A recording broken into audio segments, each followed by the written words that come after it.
Our next speaker, Dr. NAI-TZU CHEN from the National Institute of Environmental Health Science, NHRI of Taiwan. Dr. CHEN, please. Thank you for the introduction. Today I will talk about the impacts of long-term temperature exposure on major depressive disorder. And depressive disorder is a common mental disorder, and between 2005 and 2015, the number of people with depression is increased by about 18%. And in the WHO report, years those due to disability or depression in 2015 were ranked as the single largest contributor and among the depression. More than 80% of while this was contributed by major depression. As we know, the cause of depression was a combination of genetic, biological, environmental, and psychological factors. Among environmental factors, we think temperature is considered as an important one. But the scientific evidence is limited. In the previous studies, they reported the increment in temperature would decrease the positive emotions and increase negative emotions in U.S. population. They did a survey to get such results. And another study in Korea, they find extreme high temperature was associated with the emergency admissions for depression.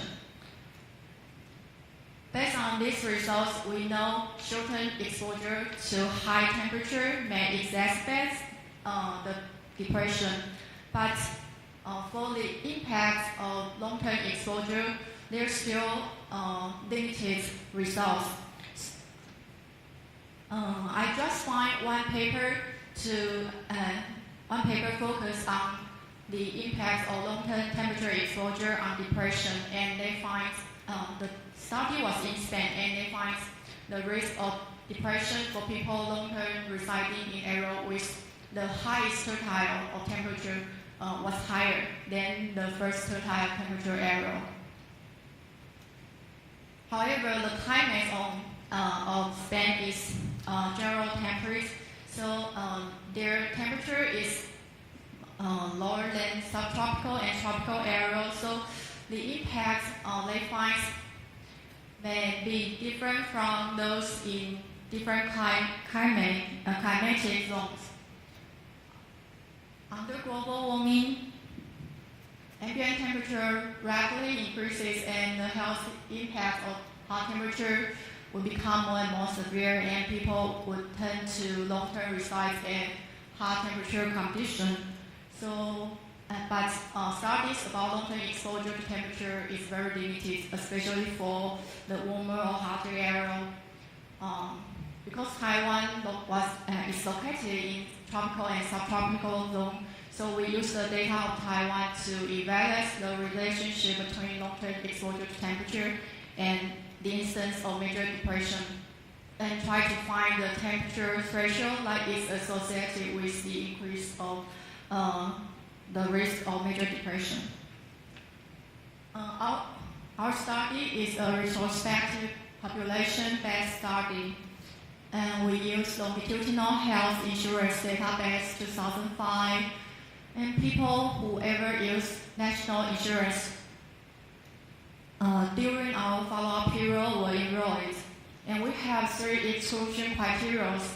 People who ever diagnosed with major depression during 2000 to 2002, and people with only one occupation visit within any 2 years during the follow-up period were excluded.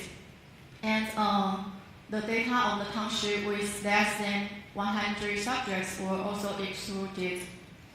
Finally, our subjects were separated into censored and uncensored groups.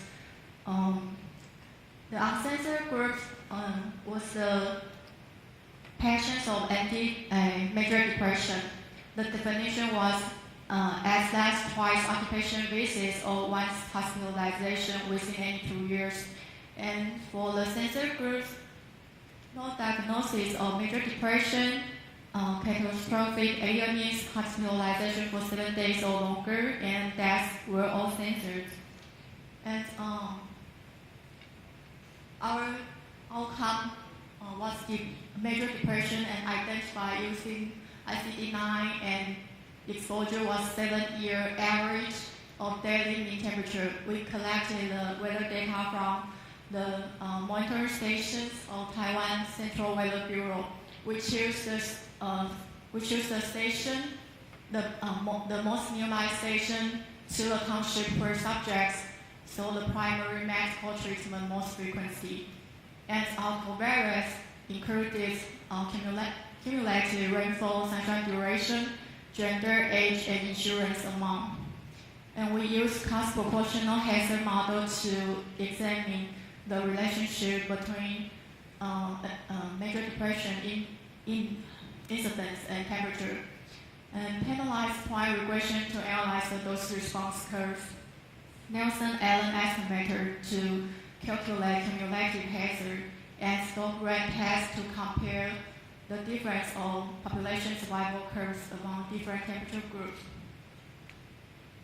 Here shows the demographic of subjects as the start of follow-up. As compared to the healthy groups, the patients with major depression were older and more female proportions, and their median time to event or sensory was much shorter than healthy subjects. And this time map shows the possible relationship between heart temperature and major depression incidence. In this map, the dots represent the instance of major depression, and the orange color shows the average temperature. So from this map, we know the area with higher temperature seems to have a higher major depression instance.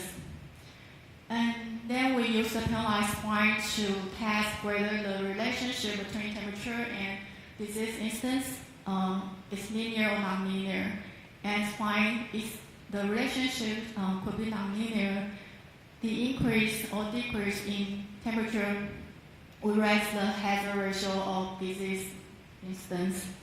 And we try to cut the temperature into different temperature range, and the criteria for setting the cut points was as compared to the optimal temperature, then the increase in hazard ratio was equal to or more than or less than 5%. And so our cut points were 20 and 23 degrees Celsius. And then we to compare these three temperature groups and find their cumulative instance were different. For temperature at 20 to 23 degrees Celsius, the green line, the instance was the lowest, and for temperature higher than 23 degrees Celsius, the red line, the instance was the highest. So from these results, we know the relationship was nonlinear, and the temperature between 20 to 23 degrees Celsius has the lowest risk. Here shows the cost results for cost model. For the hotter area, temperature more than 23 degrees Celsius, 1 degree temperature increase will raise the hazard ratio by about 7%. And the older age, female and higher insurance amount were the risk factors of developing major depression. And for the temperature, the area with temperature less than 20 degrees Celsius, the impact of temperature was not significant, but the effects of age, gender, and insurance amount remained. Because there are few cases, NDD cases for people aged less than 20 years, so we further constructed the age range and only focus on the subject aged more than or equal to 20 years and find very similar results with the all age groups. Heart temperature was associated with an increase in major depression, increased incidence only for in the area with temperature more than 23 degrees Celsius. For the cooler area, the temperature effect was not significant. And we further compared the temperature effects between two genders and find the male seems to have a slightly higher impact than females. In our study, we find people long-term residing in the area with temperature more than 23 degrees Celsius, like live in the hotter area, will have a higher NDD incidence. This result was consistent with the studies that they also find a higher risk in people exposed to hotter temperature. But we find a nonlinear relationship, but in the study in Spain, they find a direct dose-response relationship. We think this inconsistency may be because the difference of the temperature range between Taiwan and Spain. Because in the subject in Taiwan were exposed to much hotter temperature than those in Spain. Our median temperature was about 23 degrees Celsius, in Spain only 14 degrees Celsius. And we conclude is the association between the instance of major depression and long-term exposure to temperature was nonlinear, and the lowest risk was at temperature between 20 to 23 degrees Celsius. And the increase in temperature raised the risk of developing major depression for people long-term residing in the area with temperature more than 23 degrees Celsius. And thank you for your attention. Thank you, Dr. Chen.